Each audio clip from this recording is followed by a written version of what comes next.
rêve de figurer dans le top 4 pour aller au Caridas. Donc c'est les mêmes ambitions que nous nourrissons. L'ensemble des 16 clubs de l'élite au cours de cette saison 2022-2023 sont presque tous candidats à cet objectif. Pour atteindre ce but, tout entraîneur suit un tableau de bord.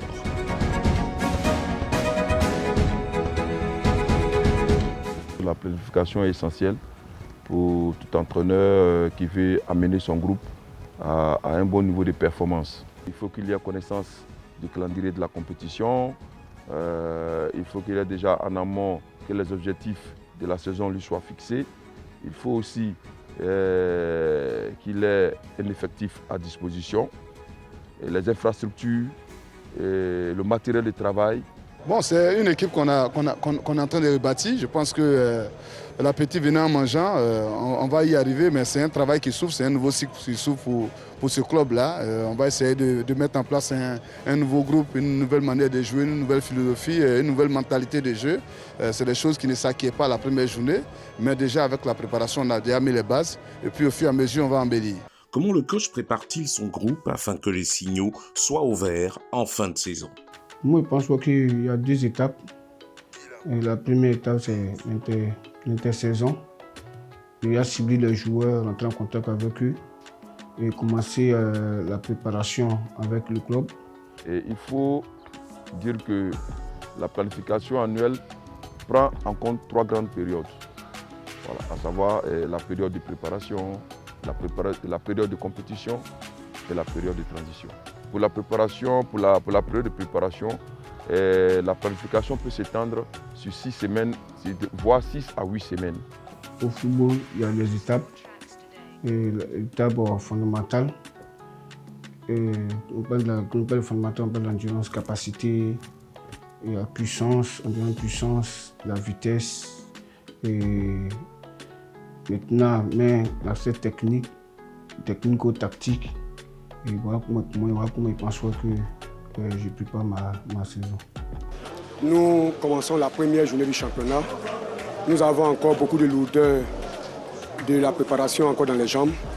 Et je pense que nous avons commencé avec beaucoup d'intensité. Actuellement, les enfants étaient un peu sur le temps de repos. Mais je pense qu'à la deuxième mi-temps, nous allons revenir encore avec beaucoup d'intensité dans le match. Passé cette étape, il est temps d'intégrer la période la plus longue qui est celle qui couvre le championnat. Une durée qui permet de peaufiner au quotidien son projet de jeu. La seconde période, c'est la période de compétition. Il s'agit d'arriver donc à optimiser la performance et de la maintenir tout au long de la saison.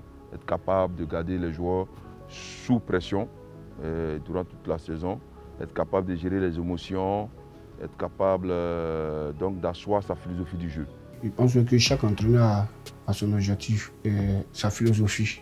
Moi, je suis dans ma logique, j'ai confiance en ma philosophie. Et en fonction de ça, on travaille pour faire progresser les joueurs individuellement et après collectivement. On est en train de faire notre maximum pour que ces jeunes joueurs acquièrent une maturité tactique le plus rapidement possible, mais surtout sur de bonnes bases. Il ne faut pas oublier que c'est des jeunes joueurs. Période compétitive, le travail est de courte durée, intense, mais de courte durée. Voilà, on n'excède pas très souvent, on oscille entre 1h, 1h30 de travail en période de compétition. Après une défaite, je pense qu'il faut analyser. Pour cela, on a la vidéo et tout de suite qui nous permet de voir ce qui n'a pas marché. Ton gardien tout de suite doit avancer là. Pendant que lui vient créer le surnom, lui là, lui là, lui là, lui. Et tout de suite, on va. Voilà. Donc les trois sont là pour couvrir, tu vois. Les trois là sont là pour couvrir. À mi-parcours de la compétition, les techniciens ont la possibilité de bénéficier d'une pause pour effectuer quelques réglages. Un laps de temps qui permet d'effectuer des corrections et ajustements. La deuxième étape, c'est le mercato.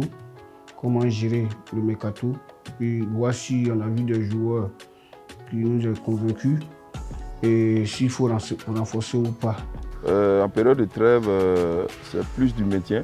Il faut mettre à profit pour encore travailler sur les insuffisances de l'équipe. et chercher aussi à consolider les acquis aussi.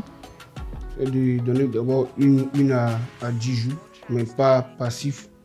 Et les joueurs qui ont plus joué, voilà, ils auront au moins un programme d'entraînement individuel. Ceux qui n'ont pas joué du tout, ils doivent travailler pendant la trêve pour mettre tous les joueurs en jambes.